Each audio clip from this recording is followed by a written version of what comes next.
வணக்கம் நண்பர்களே, இதை நீங்கள் பார்த்ததும் நினச்சிருப்பீங்க இது வந்து உருளைக்கிழங்கு அப்படின்னு நினச்சி. பட் ஆனால் இது உருளைக்கிழங்கு இல்லைங்க. ஆமாம், நமக்கு எப்போவுமே பிடிக்காத முள்ளங்கி தாங்க இது. ஸோ முள்ளங்கியை இப்படி பண்ணலாமா அப்படின்னா கண்டிப்பாக பண்ணலாம். அதுவும் அது சுத்தமாக வாசனையே இல்லாமல். வாங்க என்ன வேணும் அப்படிங்கிறத பார்க்கலாம். ஸோ அதுக்கு நீங்கள் ஒரு பெரிய வெங்காயத்தை பொடிசாக நறுக்கி வச்சுக்கோங்க. பின்ன முள்ளங்கியை நான் 3லேருந்து 4 முள்ளங்கியை தோலை எடுத்துகிட்டு இந்த மாதிரி பொடிசாக நான் நறுக்கி வச்சுருக்கேங்க.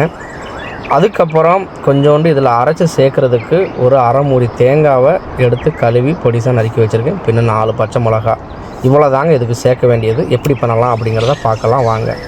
ஸோ அடுப்பில் பாத்திரத்தை வச்சுட்டு அதில் கொஞ்சம் நல்லெண்ணெய் இல்லை கடலெண்ணெயை ஊற்றிக்கோங்க. ஸோ எண்ணெய் நல்லா சூடானதும் நம்ம இதில் கொஞ்சமாக கடலைப்பருப்பு, அதாவது நம்ம குழம்புக்கு போடுற கடலைப்பருப்பும் 4-5 பட்டை மிளகா இதை உடைச்சி சேர்த்துக்குவோங்க.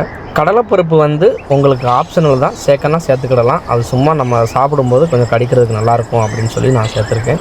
இப்போ பார்த்திங்கன்னா பட்டை மிளகாவும் கடலைப்பருப்பும் ஓரளவுக்கு ஃப்ரை ஆகிடுச்சு. இப்போ நம்ம அதில் கொஞ்சம் கடுகு சேர்த்துக்கிடுவோங்க. கடுகு நல்லா பொரிய ஆரம்பித்ததுமே நம்ம இதில் கருவேப்பிலை சேர்த்துக்கோங்க. கருவேப்பிலை ரொம்ப நல்லது. ஸோ அதனால் அதிகமாக கருவேப்பிலையை நீங்கள் குழம்பு தாளிக்கும்போது சேர்த்துக்கோங்க. இப்போ 2 ஃப்ரை ஆனதும் நம்ம இதில் பொடிசாக நறுக்கி வச்சுருக்க வெங்காயத்தை போட்டு நம்ம நல்லா ஃப்ரை பண்ணிக்கலாம். ஒரு 5லேருந்து 6 நிமிஷம் 7 நிமிஷம் நீங்கள் நல்லா ஃப்ரை பண்ணிக்கோங்க. நல்லா ஓரளவுக்கு வே அந்த அளவுக்கு ஃப்ரை ஆகணும். ஃப்ரை ஆகி இந்த ஷேப்பில் பார்த்திங்கனாலே தெரியும். ஸோ கண்ணாடியாக மாறிடுச்சு வெங்காயம் எல்லாமே.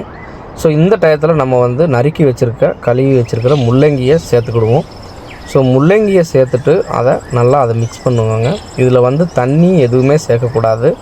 ஜஸ்ட் அப்படியே நீங்கள் ஃப்ரை பண்ணிக்கிட்டே இருக்க வேண்டியதுதான். அதனால் அடுப்பு அதிகமாக கூட்டி வைக்காதீங்க, சிம்மிலே வச்சுக்கோங்க. சிம்மிலே வச்சுக்கிங்கன்னா ஒரு 5 நிமிஷத்துலேருந்து 10 நிமிஷத்துக்குள்ளே நம்ம இந்த டிஷ்ஷு பண்ணி முடிச்சிடலாம். இப்போ பார்த்திங்கனாலே நல்லா வெங்காயத்தோடு மிக்ஸ் பண்ணி விட்டுட்டு இப்போது இது கூட நம்ம கொஞ்சமாக மஞ்சள் பொடி மட்டும் சேர்த்துக்கிடுவோம். அண்டு தேவையான அளவு உப்பு சேர்த்துக்கோங்க. பொடி உப்பு, கல் உப்பு இருக்கிறவங்க கொஞ்சம் கல் உப்பு சேர்த்துக்கோங்க. ஸோ சேர்த்து வச்சுட்டு அதை கொஞ்சம் நல்லா உப்பு சேர்த்துட்டு மிக்ஸ் பண்ணிங்கன்னா அதில் கொஞ்சம் தண்ணி சத்து இருக்கிறது அப்படியே வெளியே வந்துடும். இதுக்கு நம்ம தண்ணி எதுவுமே சேர்க்க வேண்டாம். இப்போ இதில் ஒரு அரை டீஸ்பூன் அளவுக்கு நான் கொஞ்சமாக மஞ்சள் பொடி சேர்த்துக்கிறேன். ஏன்னா மஞ்சள் பொடி சேர்த்திங்கன்னா அந்த கலர் உங்களுக்கு தேங்காய் அரைச்சி போடும்போது பார்க்குறதுக்கு நல்ல ஒரு ஃப்ளேவராக இருக்கும். ஸோ இப்போ கொஞ்சம் மஞ்சள் பொடி சேர்த்து அதை அப்படியே நல்லா ஒரு அரை டீஸ்பூன் மட்டும் சேர்த்து அதை அப்படியே நல்லா மிக்ஸ் பண்ணி விட்டுக்கோங்க. மிக்ஸ் பண்ணி விட்டுட்டு நீங்கள் பாத்திரத்தை வச்சு ஒரு 5 நிமிஷத்துக்கு அப்படியே மூடி வச்சுருங்க. அப்படி மூடி வச்சாலும் ஓகே. நான் அடுப்பை ரொம்ப சிம்மில் வச்சுருக்கிறனால ஸோ அதுவாக ஆட்டோமேட்டிக்காக அப்படியே கொஞ்சம் ஃப்ரை ஆகிற அளவுக்கு நான் வச்சுருக்கேன். ஸோ உங்களுக்கு உடனடியாக வேணும் அப்படின்னா நீங்கள் கொஞ்சம் மூடி வச்சிங்க அப்படின்னா அது சீக்கிரமாக வெந்துடும். ஸோ இப்போது நல்லா வெந்துருச்சு. இந்த ஸ்டேஜில் நம்ம வாங்க தேங்காவை அரைச்சிக்கலாம். இப்போது தேங்காய், கொஞ்சோண்டு சீரகம், 4 பச்சை மிளகாய் இதை நம்ம மிக்சியில் போட்டு அரைச்சி வச்சுக்கலாங்க. தண்ணிலாம் ஊற்ற வேண்டாம். அப்படியே சும்மா அரைச்சி வச்சுட்டு ஜஸ்ட்டு உதிரியாக இருக்கிற மாதிரி நம்ம அரைச்சி வச்சுட்டா போதும். அதுக்கடுத்து பார்த்திங்க அப்படின்னாலே கொஞ்சமாக அப்பப்போ அதை கிளறி விட்டுக்கிட்டே இருங்க. ஏன்னா கீழே அடி பிடிச்சிடக்கூடாது. ஸோ முள்ளங்கி பார்த்திங்க அப்படின்னாலே ஓரளவுக்கு ஒரு 60% அளவுக்கு நல்லா வெந்துருச்சு. ஸோ இப்போ நம்ம அரைச்சி வச்சுருக்க தேங்காவை இதில் சேர்த்துக்கிடுவோம். கண்டிப்பாக நீங்கள் தேங்காய் சேர்க்கணும். ஏன்னா தேங்காய் சேர்த்தா மட்டும்தான் அந்த டிஷ்ஷு நல்லாயிருக்கும்.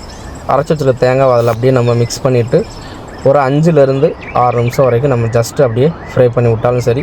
ஜஸ்ட் அந்த பச்சை வாசனை போகிற வரைக்கும் நம்ம இதை அப்படியே ஃப்ரை பண்ணி விட்டுக்கிட்டே இருந்தால் போதும். அவ்வளோதான், சூப்பரான முள்ளங்கி நமக்கு ரெடி ஆயிடுச்சு. ஸோ முள்ளங்கி பார்த்திங்க அப்படின்னா நார்மலாகவே இது மஞ்சள் காமாலை, சிறுநீரக பிரச்சனை, இந்த மாதிரி நிறையா மருத்துவ குணங்கள் இருக்குது. ஆனால் இதில் அந்த வாசனை ஒன்று வர்றதுனால இதை நம்ம அதிகமாக சாப்பிட மாட்டோம். ரொம்ப ரேராக சாம்பாருக்கு மட்டும் போடுவாங்க. அதை தவிர வேறு எதுக்குமே யூஸ் பண்ண மாட்டாங்க.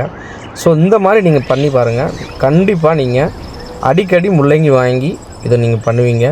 அவ்வளோ சூப்பராக இருக்கும். அண்ட் இது முள்ளங்கியா அப்படின்னே உங்களுக்கு தெரியாது. அந்த அளவுக்கு டேஸ்ட்டாக இருக்கும். அந்த வாசனை எதுவுமே இருக்காது. ஸோ கண்டிப்பாக நீங்கள் ட்ரை பண்ணிவிட்டு கமெண்டில் சொல்லுங்கள் நல்லா இருந்துச்சா எப்படின்னு. ஓகே, பாய்.